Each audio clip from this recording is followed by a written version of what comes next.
Hello everyone, and welcome back to Jordan's Everyday DIY. I don't know that I've ever really gone into detail as to why my wife Melissa and I started this channel. A while back we decided that it would be fun to do as a couple.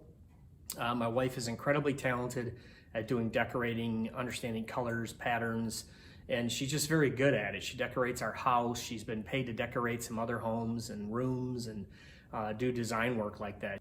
Myself, I like to dabble in woodworking. I always have. But over the years, my wife has said, hey, do you think you could make me this or that? And we've done it. And, my kids have challenged me. I have 2 adult sons now. And, we've made some drums. We made a whole drum set for my one son and several snare drums for that drum to go with that drum set.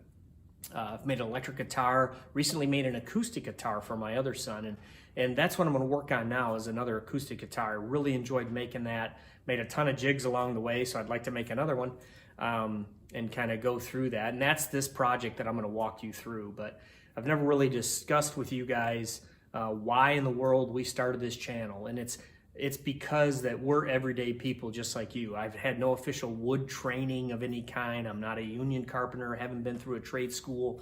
I don't have that kind of experience. Just like to figure things out for myself.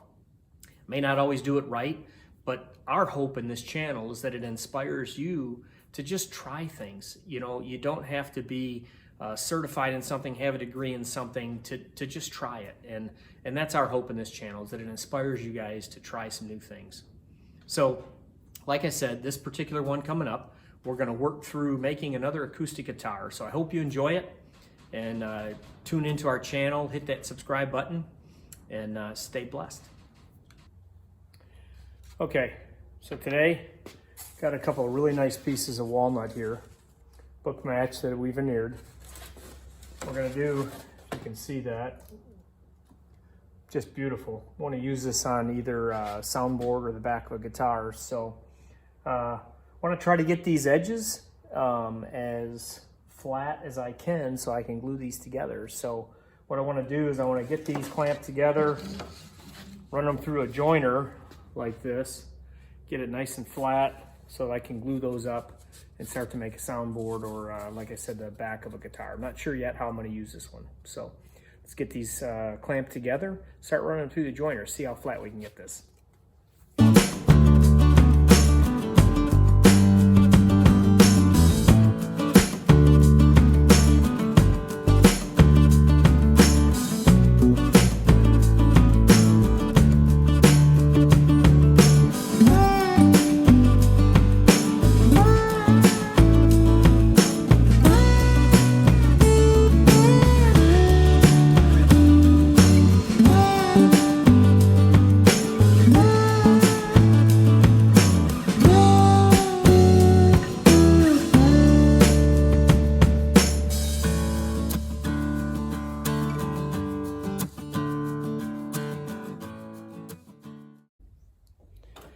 Okay, so you saw there that I ran the pieces through the joiner about 4 times.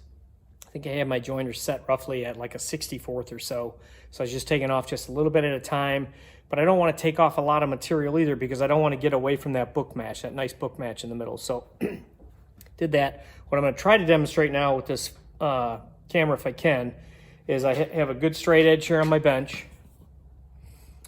Show you this here. It's just a piece of acrylic. It's a straight edge that I had cut on a CNC, so it's very straight. What I want to try to do, and I may have to get the phone there off of the tripod, is show you just how flat that joiner got those joints. Right now, there's not a gap in there. So I'll lay these out here in a second. We'll get a different angle on the camera here, and I'll show you just how good that joiner did on getting these nice and flat. All right, well, as good as you can see this here, this one is a little thicker than this one. When I glue these together and I take it through a thickness sander, obviously that'll be, so it looks like that's a loose joint, but it is not. That thing is as tight as can be. Sorry about that.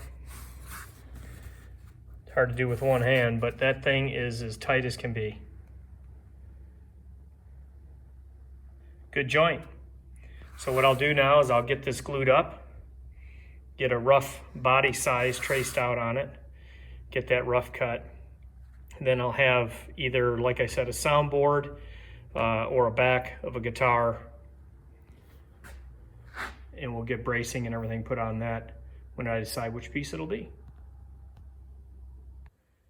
Okay, so today I'm going to show you how to glue up some soundboards for some acoustic guitars. There's a number of videos out there that show you how to do this. Actually, this method that I use is, there's some videos out there that shows the exact same thing. So it's a very simple method. It's a tape method. You'll need some wax paper, good quality tape, a small piece of 2x4, and some glue. So I'm going to get this camera moved and we'll walk you through how to glue up one of these soundboards. Okay, like I said, you're going to need some wax paper. So take off a piece of wax paper here.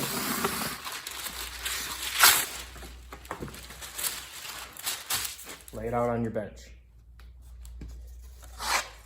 Take your 2 pieces of wood. See here, I got a couple beautiful pieces of walnut here, really nice book match grain. We're going to lay these on here where I got my grain matched up, where I want it. Take this 2x4 and put it underneath 1/2. Just create a little bit of an angle there.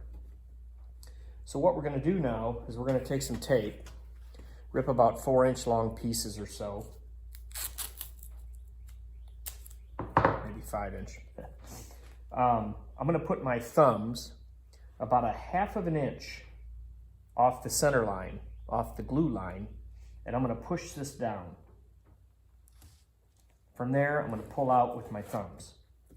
The reason I don't push that tape all the way down is because when I flip this over to glue it and push it down, that tape will kind of stretch and make that joint nice and tight.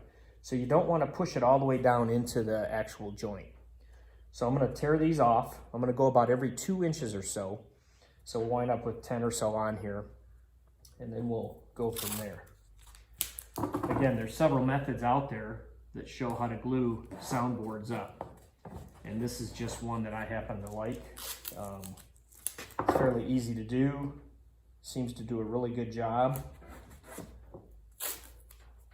And you'll see when I flip this over here, if you use a good quality tape, it will stretch and it will really pinch this joint together when you get the glue on it. So let me do a few more here. This is my second acoustic guitar that I'll be trying to make here. I already laid up some panels over there. You can see some soundboards and some backs. So I'm going to try to glue all these, get them weighted over there, and let those glue overnight. Okay, once I have all my tape strips on there, what I'm going to do now is I'm going to fold this. Okay, just like that. I'm going to put some glue on here.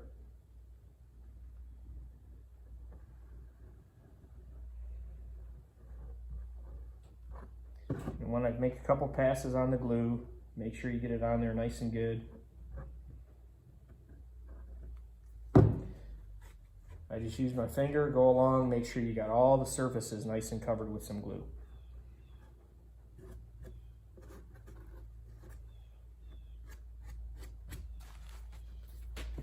Okay, move that 2x4. Now what we're going to do is tape down. We're going to open this thing back up. And you'll feel, it'll be a little pyramid right about there. And you'll feel it just kind of break over. And if you push this down, wipe off the glue good, you can feel that tape kind of stretch and pull that joint nice and tight together. So what I'm going to do now is go along. Now I'm going to push right on the joint, right? Because this is already nice and tight. I'm going to put some extra pieces of tape on this side just to hold it.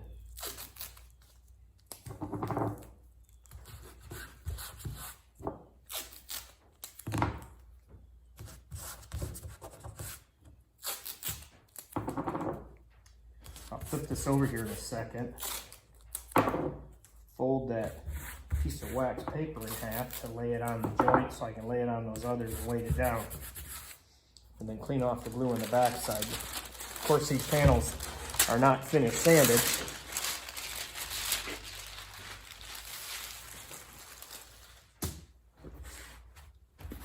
So I clean off as much of the glue as we can.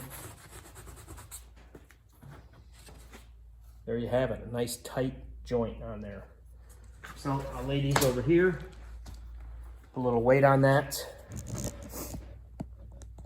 let those dry overnight, and I'll have some soundboards to work with.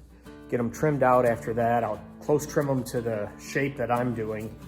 As I've learned from guitars, there are jumbo size. I'm learning this as I go, guys.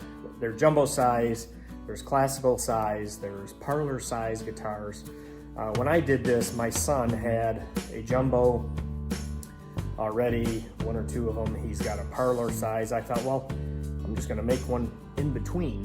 You know, it's not really a real thing, but anyways, that's what I did. Came up with my own shape. The guitar sounds amazing. It's very close to a classical guitar dimension. In fact, that's the case that I bought for it, is classical size. But that's the size I'm sticking with. So I like it, it sounds nice, he likes it. So we'll get these trimmed out, close trimmed, and then we'll start doing some bracing, and we'll follow up with some more videos on how to brace a soundboard. Till then, we'll see you later.